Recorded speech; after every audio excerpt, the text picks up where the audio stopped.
Salve os irmãos com a paz do Senhor. Mais um domingo na presença de Deus. Nós vamos hoje juntos, mais uma vez, glorificar nosso Deus, seja por meio da internet, mas com certeza nós estamos todos nós juntos tentando compensar essas coisas que a vida tem oferecido para nós. Mas a Igreja do Senhor ainda continua em pé, viva, forte, pela graça do nosso Senhor Jesus Cristo. Amados, hoje gostaria de meditar com os irmãos na palavra do Senhor. A nossa mensagem hoje se encontra em capítulo 7 de Lucas, do versículo 11 ao 17. Mas como disse sempre, eu já estou dizendo aqui para os irmãos, a passagem bíblica, Lucas 7, 11, do 11 ao 17. Mas antes a gente vai orar ao Senhor, pedir para que o Senhor nos dê direcionamento sobre a sua palavra, pedir para o Senhor para que a gente possa entender, que seja como Paulo falou, que a porta da palavra seja aberta para nós, nosso entendimento seja aberto, o coração da gente também seja aberto para a gente meditar na palavra do Senhor. Que Deus venha abençoar cada um de nós. Eu espero que os irmãos possam curvar suas cabeças e orar junto conosco, para que a gente possa então receber do Senhor mais graça, que nós necessitamos do Senhor todo dia da sua graça. Fechar os olhos, vamos buscar o Senhor neste momento. Amado Deus, rico é tu, Senhor, em misericórdia e graça. Nos perdoa, Santo Deus, pelas nossas falhas. Exaltado que seja o teu santo nome, Senhor, nos céus e na terra. Que todos nós possamos, Santo Deus, glorificar a Ti, porque mesmo, Santo Deus, apesar das circunstâncias que nos envolvem, Tu estás presente em nossas vidas. Venha abençoar cada um dos irmãos e por meio deste veículo de comunicação, Santo Deus, a gente possa estar juntos cada vez mais e aprendendo de Ti, Santo Deus, que é importante para nossas vidas, para nos fortalecer, para nos manter vivos. Afinal de contas, o Senhor Jesus Cristo disse que a Tua palavra é pão e vida para nós. Então nós necessitamos desse pão, Santo Deus, essa Tua palavra maravilhosa para nossas vidas. Nos alimenta espiritualmente, alimenta nossa alma, nosso espírito, faz com que a gente, Santo Deus, possa fazer se cumprir a Tua palavra em nossas vidas.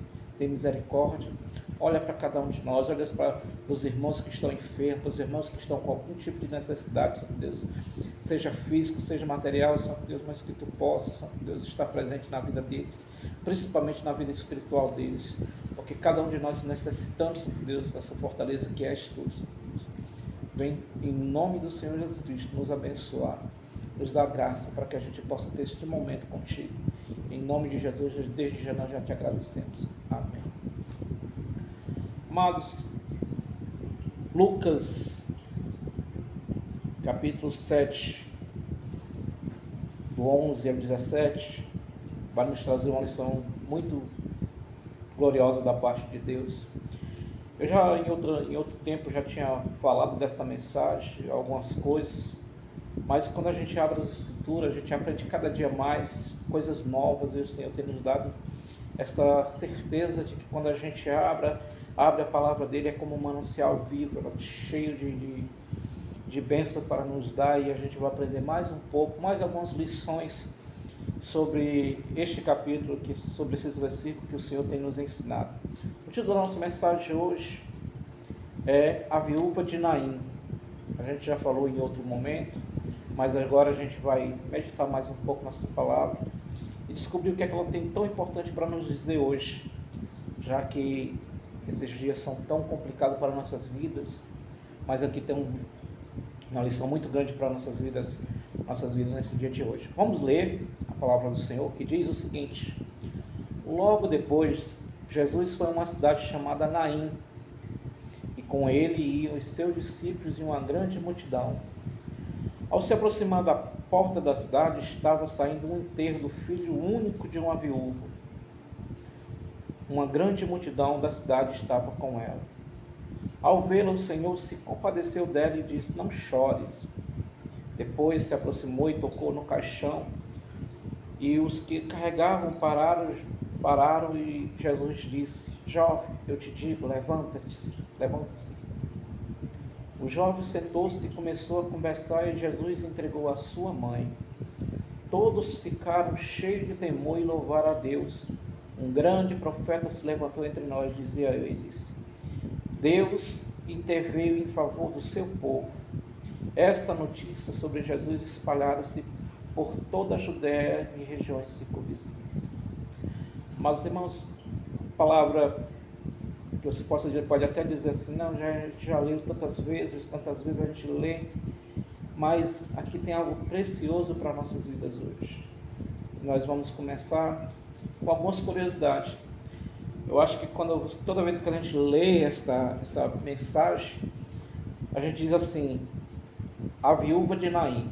Mas como diz aqui no texto, no versículo, Naim era uma cidade. Mais precisamente, a gente pode dizer, segundo os estudiosos, que Naim era um vilarejo, uma pequena cidade. E uma coisa interessante que a gente vai guardar no decorrer da mensagem é que esta mulher de Naim, nessa cidade de Naim, ela está passando por um grande problema na sua vida. Mas do outro lado, nós vemos, sim, pela história que a gente encontra, pelos estudos, pelas curiosidades que a gente encontra na Bíblia, é interessante dizer, amados irmãos, que enquanto esta mulher estava saiu da sua casa para enterrar o seu filho, o jovem, que a gente vai meditar mais um pouco nisso também no decorrer da mensagem, do outro lado estava acontecendo outra situação. A gente também já leu aqui nessa passagem. Do outro lado a gente via que Jesus estava saindo de Cafarnaum em rumo a Naim, a cidade de Naim.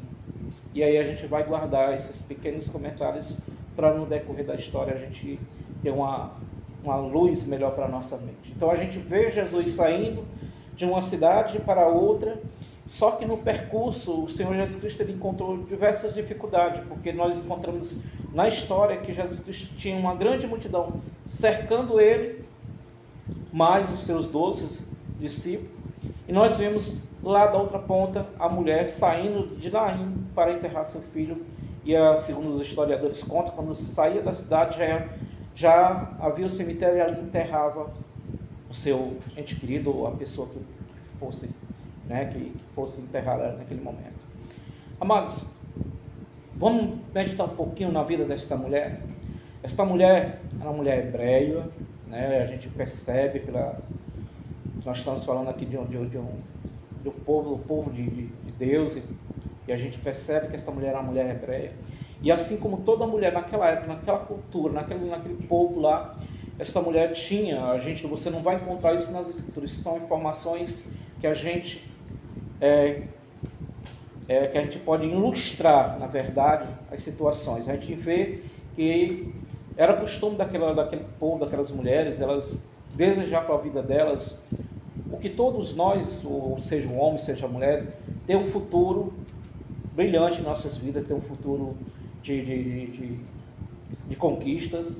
E esta mulher, vocês prestem atenção, vocês não vão encontrar essas informações. O que a gente leu aqui é o que está nas escrituras, mas são coisas que a gente faz uma certa relevância na vida das pessoas que a gente vê nas escrituras. Então, esta mulher, ela tinha sonhos, esta mulher tinha projeto, esta mulher tinha desejo de ter uma vida satisfatória, que é o desejo, como falei antes, de todos nós, de toda mulher, de todo homem que quer ter uma vida bem-sucedida, toda mulher quer ter uma vida bem-sucedida.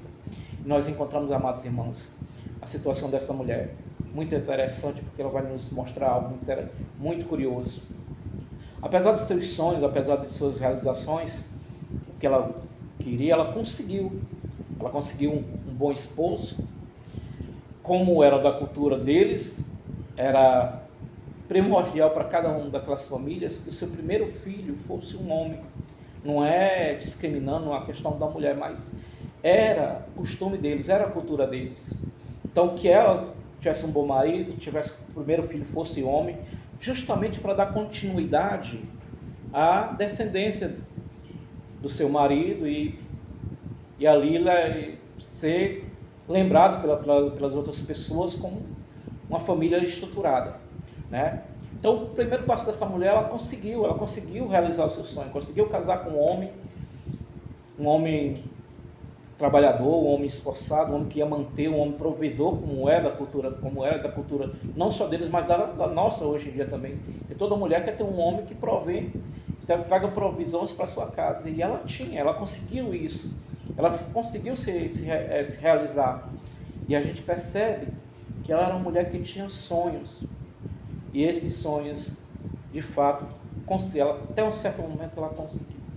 Uma coisa que eu vou pedir para vocês guardarem daqui no decorrer da nossa mensagem é uma palavrinha chamada de repente. De repente, a gente vai guardar essa palavrinha porque a gente vai usar muito ela e a gente vai usar justamente na vida desta mulher. A primeira coisa que nós vemos aqui de interessante é que tudo ia muito bem, tudo ia muito bom na vida desta mulher. Ela tinha um bom marido, conseguiu um filho, e a sua casa era uma casa feliz. Mas aí aparece a nossa palavrinha que nós acabamos de comentar. De repente, tudo muda na vida desta mulher. E amados, não foi uma mudança para trazer mais perspectiva para a vida dela, não. Foi uma mudança que começou a ser trágica na vida dela. Uma das coisas que a gente encontra nas informações desse texto é que seu esposo, aquele que era provedor, morre. A Bíblia não informa de que ele morreu, não informa o nome dele, não informa o nome, também como não informa o nome da mulher, né, e nem da criança, mas a gente vai dar comentando aqui na palavra de Deus e nós vamos encontrar alguns fatos interessantes. Quando esse homem morre, a mulher já fica apreensiva, porque morreu então o provedor da família, aquele que trazia o sustento para dentro do lar, morreu. E ela, como todos nós nos dias de hoje temos, quando nós perdemos algo que é precioso para nós como um ente querido, sentiu muito, com certeza ela sentiu muito e ela chorava, mas como era o sonho, quando eu falei aqui na questão do sonho dela ter realizado, ter um bom marido, ter um filho, ela ainda tinha uma perspectiva na sua vida. E essa perspectiva de coisa boa para ela era o seu único filho. E a gente percebe, amados irmãos, que apesar da desgraça que estava acontecendo na vida dela, ela ainda mantinha um sonho na sua vida. E esse sonho era o seu de realização, que era o seu filho, que a gente vai aprender uma coisa interessante. Olha, não é o nome do filho, mas a gente vai colocar uma coisa aqui que a gente possa dizer assim, que é algo que deixava ela mais segura. O seu filho era a única esperança que ela tinha. Então, o seu filho era a esperança que ela tinha de ter dias melhores pela frente. Saber que seu filho ia crescer, o desejo dela, o sonho dela é que ele se tornasse um bom homem, um homem trabalhador, um homem que pudesse mantê-la, porque os dias para ela ia ser muito difícil, ela ia ficar velha, ela ia ficar dependente, ela ia ter as suas necessidades, e seu filho ia poder fazer isso por ela, continuar a cuidar dela como seu marido cuidava. Então assim, a gente acha interessante porque o sonho da gente, a gente às vezes vê escorrer pelas mãos como se fosse água, e a gente vê assim algo que estava na mão daquela mulher, como era o seu marido, saindo da sua mão, e a gente percebe que a primeira parte da vida desta mulher já estava ficando ruim, é porque perdeu seu marido. As escrituras não mostram, mas bem mais para frente a gente já vê que na história dela aqui, a viúva de Naim, da cidade de Naim, ela começa a passar umas dificuldades. E essa dificuldade maior foi que logo depois, a Bíblia não comenta o tempo que ela, do espaço de tempo que ela perdeu o seu marido, para o espaço de tempo que a gente pode dizer assim, do filho dela que morreu. Porque nesse momento, amados irmãos, por incrível que pareça, eu tenho dizer no mundo que o pessoal diz assim, desgraça pouco é bobagem, né? Então assim, na vida dessa mulher ela conheceu algumas desgraças e assim, quase que perto uma da outra, como eu falei para vocês, não diz o tempo que ela perdeu do filho, o tempo que foi do marido para o filho, ela perdeu também o seu filho, ela perdeu aquilo que a gente falou no início, a esperança de dias melhores, porque seu filho era isso para ela. Então a gente percebe aqui que na vida dessa mulher, seus sonhos, aquilo, tudo que ela tinha de realização na sua vida, estava se tornando, como a gente vê que muitas coisas nos dias de hoje que a gente às vezes planeja, como a gente às vezes se organiza para certas coisas, ela, na vida daquela mulher, muitas coisas dela estavam se acabando. O sonho dela, a esperança que ela tinha, que era o filho dela, estava indo também para uma cova. E a gente percebe que esta mulher agora começa a ter pensamentos de fracasso na vida. Ela começa talvez a pensar que eu já perdi o meu marido, já perdi o meu filho, e agora o que é que vai ser de mim?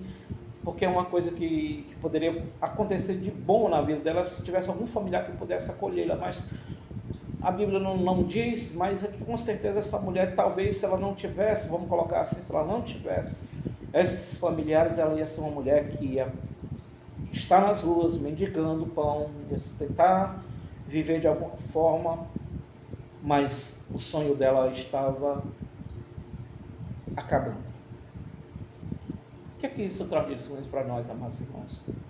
São os nossos projetos, são os nossos planos, são as coisas que muitas vezes a gente faz, que a gente tem uma certa esperança que nada vai acontecer, porque não é o desejo que cada um de nós temos, é o desejo que a gente tem que a nossa vida nós corra da melhor forma possível. E isso são coisas que nós almejamos, são coisas que estão na vida do ser humano, que a gente não quer desgraça nenhuma para nossas vidas, a gente não quer problema nenhum na nossa vida, mas aqui aconteceu isso. De repente, tudo na vida desta mulher mudou. Tudo na vida dessa mulher estava indo por água abaixo. E a gente percebe que isso acontece também com as nossas vidas. A gente às vezes faz tantos planos e lá na frente a gente começa a ver as coisas acontecerem e a gente não consegue enxergar mais nada de bom, só as coisas ruins. São coisas que vão acontecer no decorrer das nossas vidas, porque a gente tem que passar por isso. Segundo as Escrituras, a Bíblia nos fala que todas as coisas cooperam para o bem daqueles que amam o Senhor. E o Senhor muitas das vezes tem projeto em cima disso e a gente não pode. E a gente fica olhando, mas como é que o Senhor tem um projeto na minha vida, tendo acontecido tanta desgraça na vida no caso dessa mulher, aconteceu essas coisas tudinho, mas no caso da gente, muitas vezes acontecem coisas que nos fogem do controle e a gente já não tem mais como, já não tem mais força, já não tem mais ânimo, já não tem mais, como a gente vê aqui, que era o filho dela, já não tinha mais esperança de nada, de dias melhores, e a gente vê isso na vida desta mulher, a gente vê isso nas nossas vidas também. E a gente vai dar um pulinho lá em Cafarnaum, porque Jesus está saindo daquela cidade para chegar em Naim, e tem algo de bom para acontecer nesta história.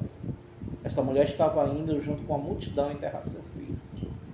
Essa mulher estava indo junto com a multidão enterrar sua esperança, aquilo que ela tinha como esperança de vida. E a gente vê esta mulher saindo, e a gente também vê Jesus que está indo de Cafarnaum para esta cidade, porque Jesus, na sua onisciência, sabia que tinha que fazer algo extraordinário naquele momento.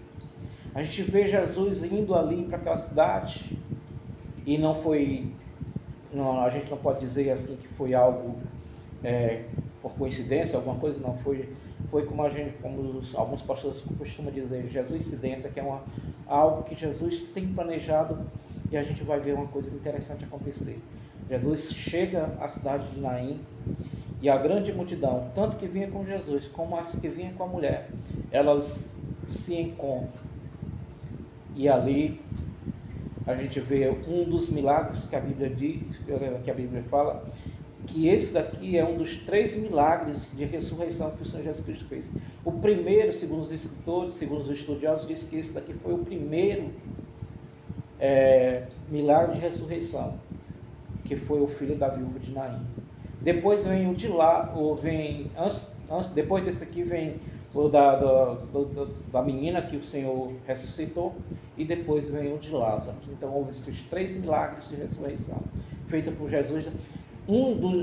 Esse daqui é um dos 35 milagres realizados, e é o primeiro dos 3 da ressurreição. E a gente observa isso, que ali haveria algo extraordinário para acontecer entre aquelas 12 multidões, na vida daquela mulher especialmente.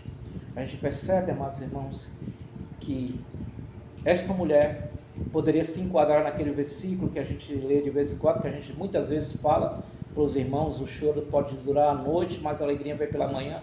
No caso dessa mulher aqui, eu acho que para ela só tinha noite. Ela só tinha noite porque o choro dela durou a noite toda. Atravessou aquilo que seria dia, atravessou o dia todo, e para ela só havia escuridão. Então, ela se enquadrava dentro desse versículo porque ela só chorava. E quando Jesus chega nessa cidade, o que é que ele encontra? Esta mulher chorando, esta mulher se lamentando. Essa mulher não teve tempo suficiente para conversar com Jesus naquele momento, mas Jesus já conhecia os seus problemas. Jesus conhece os nossos problemas, sabe que muitas vezes nós choramos por muitas das coisas, por muitas desgraças que acontecem nas nossas vidas. A gente chora, a gente se lamenta, a gente murmura, a gente faz tudo isso porque muitas vezes a gente ainda não tivemos esse encontro maravilhoso como essa mulher teve com Jesus. Essa mulher teve um encontro com Jesus ali de uma forma que ela não esperava. De forma nenhuma ela não esperava. Pelo que a gente vê no contexto da história, ela não esperava encontrar Jesus. E talvez nem tão pouco ela tivesse ouvido falar de Jesus. Porque se ela tivesse ouvido falar de Jesus, ela, com certeza, na hora que Jesus disse para ela: mulher, não chore. Você pensa só, você está chorando, você está se lamentando, você está arrasada por ter perdido o seu esposo, ter perdido o seu filho, e agora o Senhor Jesus Cristo chega para ela e diz: mulher, não chore. Podia ser hilário, né? Mas não é. Jesus chega para aquela mulher e diz: mulher, não chore. Ela poderia muito bem dizer, ou alguém dizer: como não chorar passando por tanta desgraça? Como não chorar vendo as coisas à sua volta se desmoronar? Como não chorar vendo que a sua vida ia se perder? Então a gente percebe, amados irmãos, que Jesus chega para ela e diz: mulher, não chore. Mas de contrapartida, Jesus já dá um motivo para ela não chorar. A Bíblia nos mostra lá no Antigo Testamento, pelo ato que o Senhor Jesus Cristo faz aqui, ele toca no esquife, no caixão, e aquela criança, aquele pequeno jovem, ele ressuscita. E nas Escrituras diz lá na lei de Moisés que se alguém tocasse no morto, ele passaria 7 dias imundo, ele não poderia estar junto com as outras pessoas. Mas até nisso, o nosso Senhor Jesus Cristo, ele é glorioso e cheio de sabedoria, porque ele só tocou no caixão, ele não tocou no morto, para que depois as pessoas não tivessem que dizer que ele tinha tocado no morto, tinha se tornado impuro. Olha que coisa extraordinária, né, amados? Jesus toca no caixão, no esquife do caixão, e aquela criança ressuscita. E o interessante que a gente vê aqui é que ele se senta. Vamos imaginar um pouco a reação daquele garoto. Ele poderia ser sentado ali naquele momento: mamãe, o que é que está acontecendo? Mamãe, eu estou aqui, né? E é assim, aquela criança ficar surpresa com aquela situação ali, com aquele povo chorando. Aquela criança poderia ficar surpresa com isso. Mas Jesus, de repente, traz alegria para a vida daquela mulher. De repente, Jesus traz a vida daquele menino de volta. E Jesus entrega, como diz aqui a passagem, Jesus entrega esta criança nas mãos daquela mulher. Lição para nós, para nossas vidas. Às vezes nós estamos caminhando, estamos levando os nossos sonhos, os nossos projetos, porque a gente já teve uma perda e teve novamente outra perda, e a gente às vezes está com aquela mulher que já tinha perdido o marido, e agora naquele momento tinha perdido seu filho, que era a sua esperança. E ela estava levando para ser enterrada.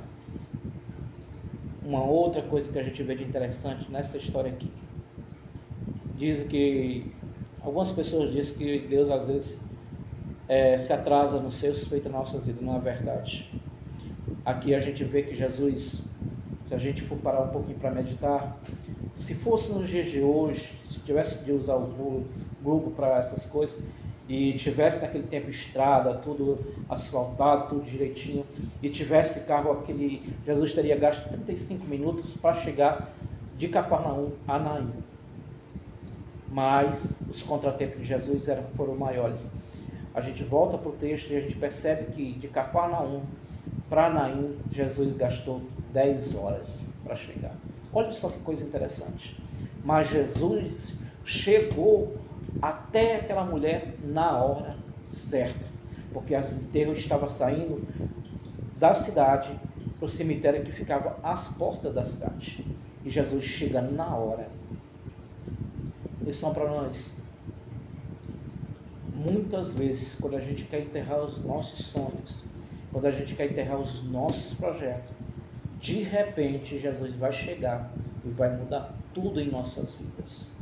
Tudo na tua vida pode ser mudado se você, a Bíblia diz que a gente clama ao Senhor e o Senhor ouve as nossas orações. Aí você pode dizer, mas eu já não tenho mais força nem para orar. Mas aqui Jesus conhecia a necessidade daquela mulher e Jesus conhece a nossa necessidade também, e Ele vai chegar de repente em nossas vidas. Quando nós estivermos sem força, estivermos já sem ânimo para nada, Ele chega e Ele muda toda a história da nossa vida, assim como Ele mudou a história da vida desta mulher. De repente Jesus chega na vida da gente e as coisas mudam totalmente. E a gente vê que uma multidão vinha feliz, a multidão vinha alegre. E outra coisa extraordinária que a gente percebe nesse texto é que todos ali se uniram e glorificaram ao Senhor, glorificaram a Deus. Talvez só por causa do milagre? Não. Mas é porque eles viram que verdadeiramente Jesus era o Filho de Deus e que era algo especial na vida de cada um deles. E a gente tem isso, a gente tem que ter isso, a gente tem que ter essa noção nas nossas vidas, que Jesus, Ele nunca vai se atrasar em nossas vidas, para nos dar esperança, para ressuscitar a nossa esperança, para ressuscitar os nossos sonhos. Se muitas vezes a gente está enterrando, o Senhor vai chegar na hora certa, Ele não vai deixar você, eu e muitos daqueles que servem ao Senhor enterrar aquilo que é de precioso, aquelas promessas que o Senhor tem feito. A gente percebe na Bíblia que há milhares de promessas que Deus promete nas Escrituras. E uma delas é o que o Senhor disse para nós, e a gente tem que se lembrar sempre: eis que estarei convosco todos os dias, até a consumação do século. Essa é a esperança que nós temos em Jesus. Essa é a esperança que nos mantém vivos de pé diante dos fracassos, diante das adversidades da vida. A gente olha para esta mulher e vê a vida dela mudar, porque de repente Jesus chegou na vida dela e fez um transformar total na vida dela. Outras coisas que nós tiramos de lição em relação a isso é que Jesus, Ele tem uma maneira toda especial de trabalhar em nossas vidas, porque a palavra de Deus diz que os nossos planos não são como os planos de Deus. E a palavra de Deus também diz que os planos que o Senhor tem para nós são maiores. Então, amados irmãos, não deixe que ninguém a teu redor venha te conduzir como esta mulher. Muitas pessoas estavam do lado desta mulher, conduzindo ela, acompanhando ela até o cemitério para enterrar aquilo que ela tinha como esperança. Então, para nós, não deixe aqueles teus amigos, não deixe aquelas pessoas que são como pessoas que gostam de ver o teu fracasso, tirar de você os seus sonhos e ajudar você a enterrar seus sonhos e a sua esperança. Não deixe. Jesus, ele tem algo muito grande para nossas vidas. E aí você precisa deixar Jesus ir ao teu encontro. Porque muitas vezes nós estamos preocupados com as coisas, nós não estamos enxergando o que Jesus tem feito, o que Ele tem para fazer em nossas vidas. Se alguma coisa você tem aí na tua vida, que você está enterrando, não deixe, creia. A Bíblia diz que a gente tem que ter fé e crer, e a gente não pode de maneira nenhuma deixar que essas coisas possam fugir do nosso controle. Uma coisa que eu acho interessante para nós é que a Bíblia diz assim, quem está lá em Romanos, se eu não me engano, capítulo 8 de Romanos, diz: quem nos separará do amor que está em Cristo Jesus? Aí ele diz um bocado de coisa, será a morte, a fome, a nudez, tudo isso, nada disso pode nos separar. Lá em Romanos capítulo 8, se eu não me engano, no versículo 30, do 30 a 35, aí depois a gente confere, mas é no capítulo 8 de Romanos. Então o Senhor tem essa palavra para nós, para a gente fechar essa mensagem de hoje. Tenha isso, leia, que nada pode nos separar do amor que está em Cristo Jesus. A palavra de Deus, ela é profunda para nossas vidas, e a gente tem que somente crer. Quando Deus diz que nada nos separará do amor que está em Cristo Jesus, nada, nem as dificuldades, nem as circunstâncias que nós estamos vivendo hoje vai nos separar, principalmente nesses dias de hoje em que a gente não pode estar junto, que a gente tem essas limitações.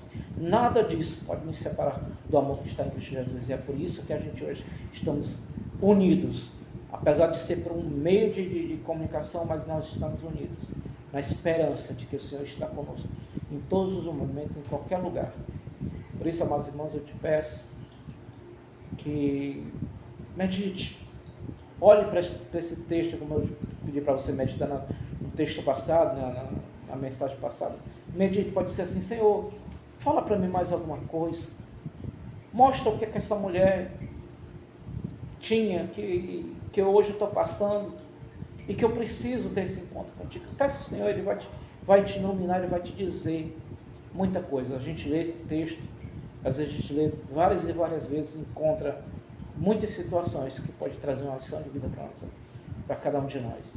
Por isso eu te peço, desde agora, eu peço que você busque cada dia mais a sua palavra, porque a gente precisa buscar na palavra do Senhor o entendimento. Uma das coisas que a gente tem falado muito na igreja, busque o dom de discernimento, e Deus vai falar maravilhosamente para ti cada dia mais, porque essa é a vontade de Deus, que a gente venha conhecer. O que é que diz a palavra? Conhecereis a verdade, e a verdade vos libertará. Então, muitas das coisas que a gente não conhece, que a gente não tem sabiência dessas coisas, Deus vai abrir a nossa mente e vai nos ensinar através da sua palavra. Que Deus venha abençoar a cada um de vocês, e que esse texto possa trazer lições de vida para você. Em nome de Jesus, eu quero orar por você, entregar a tua vida, as tuas circunstâncias, os teus problemas, para que o Senhor possa ter esse encontro maravilhoso como Ele teve com essa mulher, e mudou a vida dela de repente. Jesus possa mudar a tua também, de repente. Vamos orar? Deus amado, Deus querido, Deus maravilhoso, que a tua graça seja sobre nossas vidas, que esse Jesus tão querido, que nós adoramos, que nós veneramos, possa vir ao nosso encontro, assim como Ele foi ao encontro daquela mulher, e mudou a história de vida dela, Santo Deus, porque na vida daquela mulher só havia sofrimento, choro. Não é diferente conosco, Santo Deus. Nós muitas vezes estamos hoje murmurando por falta das coisas dentro de nossa casa, às vezes a falta de alimento, às vezes a falta de um emprego, às vezes a falta de saúde, e muitas vezes nós estamos murmurando. E nós precisamos, Santo Deus, como diz a tua palavra, desse encontro maravilhoso com Jesus. Permita, Santo Deus, que o teu Filho amado entre, como diz lá em Apocalipse, entre em nossas casas e faça morada. Como diz a tua palavra, que estou à porta e bato. É o Senhor Jesus Cristo batendo na porta do nosso coração, querendo entrar em nossas casas e de repente mudar tudo. Ó Deus amado, muda a nossa história. Muda, Santo Deus, as circunstâncias que nos cercam, as dificuldades que nos cercam. Não é que a gente não possa passar por isso, que a gente tem que passar por certas coisas para nos mantermos cada vez mais firmes, mas como diz a tua palavra, quem nos separará do teu amor que está em Cristo Jesus? Nada pode separar. Então, Santo Deus, que a gente tenha essa consciência que nada pode tirar o nosso amor para com o Senhor, que nada possa tirar a nossa fé para com o Senhor, Eu te peço, Santo Deus, aumenta cada vez mais no coração da gente esta fé, este crer que o Senhor está conosco todos os dias. Que a tua graça, Santo Deus, amado Deus, que a tua graça esteja sobre todo o teu povo, fortalecendo. Que a graça do nosso Senhor Jesus Cristo esteja conosco e que o seu amor seja derramado em todos os corações e que a unção do teu Espírito, Santo Deus, venha nos fortalecer diante de tanta dificuldade, diante de tantos problemas, que nós confiamos, Santo Deus, é que o teu Espírito está conosco. Em nome de Jesus nós te agradecemos. Amém. E abençoa o teu povo, Santo Deus. Em nome de Jesus.